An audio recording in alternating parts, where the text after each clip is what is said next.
Assalamualaikum warahmatullahi wabarakatuh dan salam sejahtera. Diiringi doa kepada Allah SWT, mudah-mudahan kita dilindungi dari keselamatan dan bencana yang terus-menerus melanda negara kita. Tahun 2021 adalah tahun yang muram, banyak kedurjanaan dan malapetaka berlaku. COVID-19 ini dijangka menurun, terus mengekang kehidupan dan kemajuan dan meragut nyawa dan juga tahap kesihatan. Walaupun beberapa langkah itu tampak diperbaiki, tetapi kelemahan kecuaian awal, kelewatan vaksin menyebabkan ramai yang terkorban. Tapi itu sudah berlalu. Saya mohon agar kita sentiasa waspada, jaga jarak dan jaga kesihatan umumnya dengan mengikuti arahan pakar-pakar perubatan yang ada.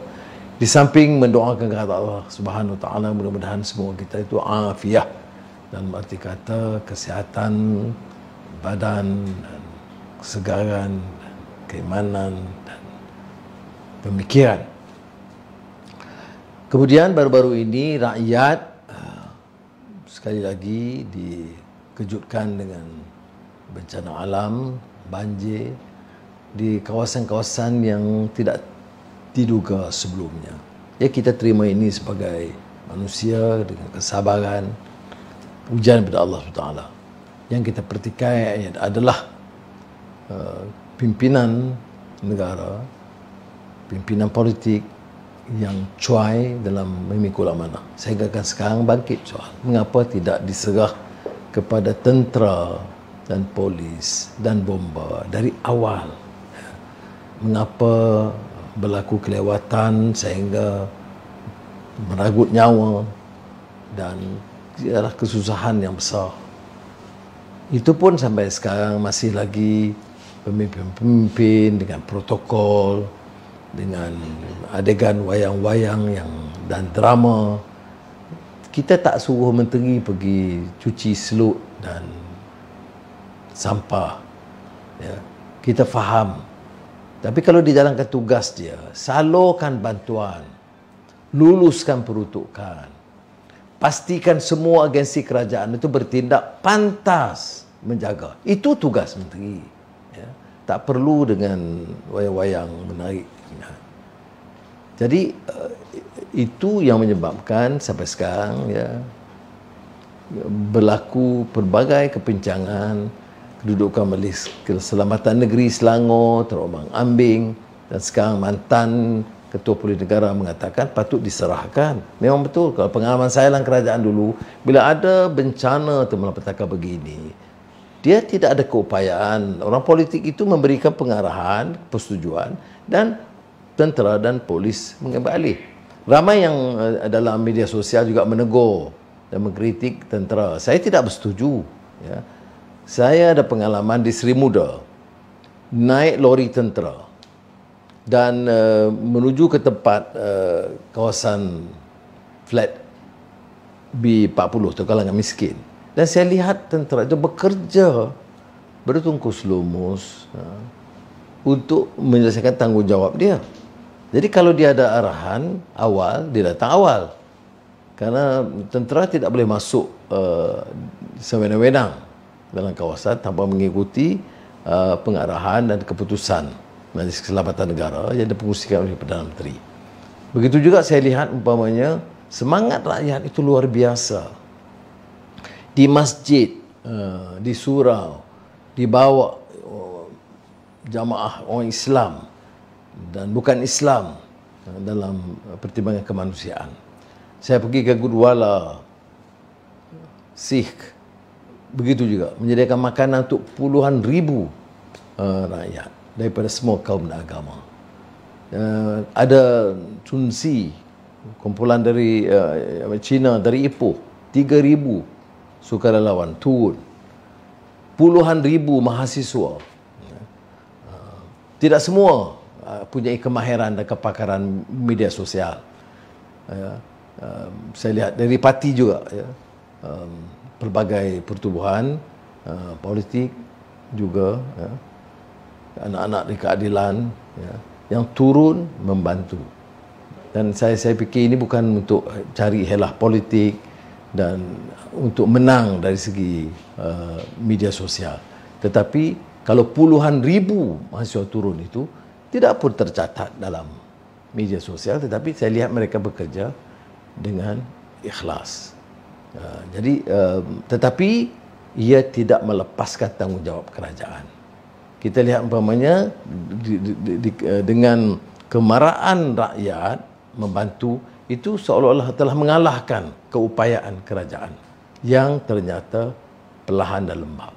Saya juga ke Tari Bentong, dan ke Negeri Sembilan, Port Dickson, untuk melihat sendiri dan menggesa langkah-langkah diambil oleh kerajaan negeri dan persekutuan untuk meringankan beban. Rakyat memang mengalami kesukaran besar. Janganlah kita anggap RM1,000 daripada kerajaan persekutuan itu akan mengurangkan beban untuk 2-3 hari, ya, tetapi mesti pulihkan. Orang tertanya saya tentang KWSP, jadi saya jawab, tak perlu pinjam KWSP kalau kerajaan bertindak cepat mengganti kerugian yang terutama di kalangan rakyat. Perkara-perkara yang basic yang itu harus diganti. Jadi tidak membebankan mereka. Inilah yang berlaku pada tahun 2021. Tapi dari segi lain kita lihat umpamanya 2021 juga persiaran darurat panjang, PKP yang panjang, terpanjang di negara di dunia, tetapi kesannya tidak memuaskan. Parlimen digantung. Dan sekarang ini pandangan terhadap orang politik umumnya sangat negatif. Ada kebenarannya, tetapi saya rasa juga tidak adil kerana semuanya terbeban. Ada setengah rasuah, dianggap semua rasuah. Ada setengah itu cuai dan lembab, dianggap terpalit kepada semuanya.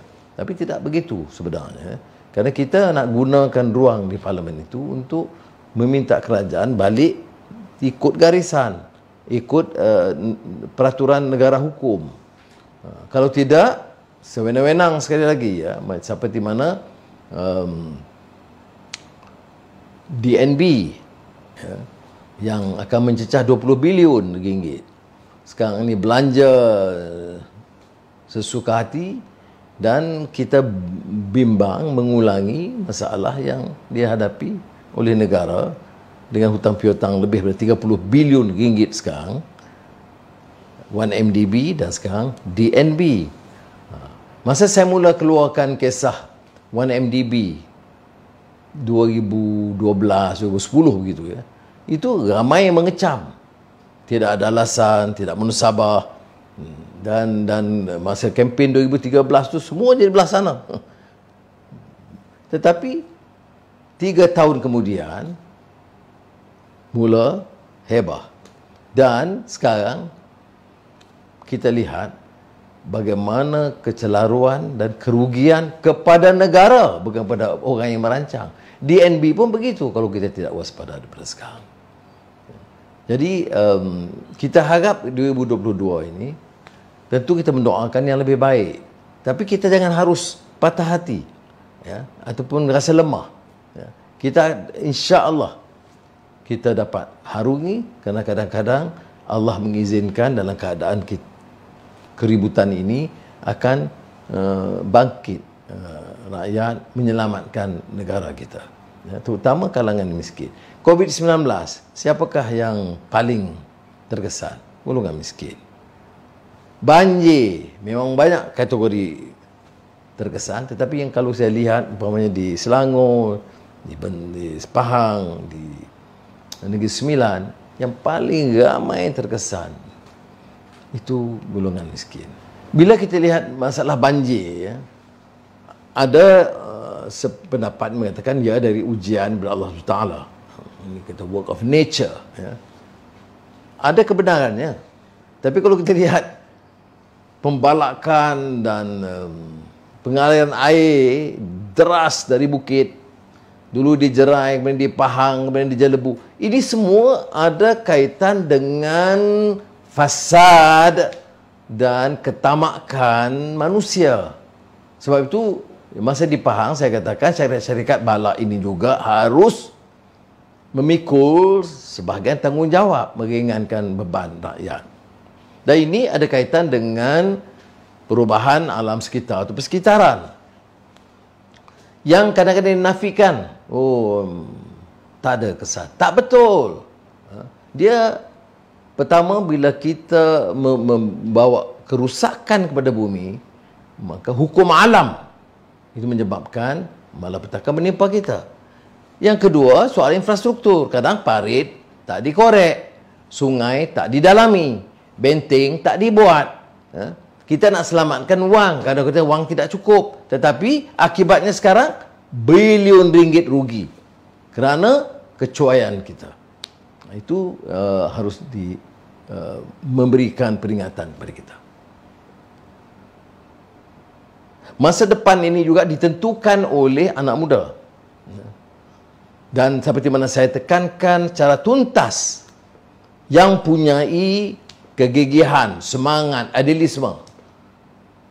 Kerana muda bukan saja pada umurnya, tetapi kepada cita-citanya, kepada keinginan membuat perubahan yang baik, bukan untuk bersekongkol dengan yang korup atau yang rasuah dan yang menyeleweng, ataupun hidup dengan penuh kemunafikan dan kepura-puraan, tetapi muda yang punyai semangat yang kental, seperti mana yang selalu ditekankan oleh para duat, apa yang digesar dalam Al-Quran, innahum fityatun amanu bi rabbihim wa zidnahum huda. Jadi ini anak muda yang punyai keyakinan, terpancar daripada keikhlasan mereka bawa perubahan. Mereka dulu menampilkan semangat perubahan itu dan menyelamatkan. Jadi bila kita berhasil dengan undi 18, tidak ada makna kalau anak muda yang punya semangat dan kekuatan ini tidak bangkit memanfaatkan peluang yang ada untuk menuntut perubahan. Bersama dengan ibu bapa mereka, sahabat anda mereka, abang kakak mereka. Jadi akhirul kalam, yang kita bicarakan soal COVID-19, banjir, DNB, undi 18, terkait dengan tatanan negara, tata kelola kerajaan. Ini soal governance. Maka tanggungjawab kita itu memastikan pentadbiran itu baik, benci dengan rasuah dan penyelewengan, menolak keangkuhan dan salah guna kuasa. Kalau tidak ada kesedaran, pencerahan dalam bidang ini, kita masih akan terus mengekalkan yang lama. Jadi oleh demikian, harapan kita untuk 2022 adalah kebangkitan rakyat yang menuntut perubahan, bermula daripada menyelamatkan diri, keluarga dan masyarakat kita kepada suatu perubahan sistem negara yang boleh menjamin keselesaan rakyat. Terima kasih. Wassalamualaikum warahmatullahi wabarakatuh.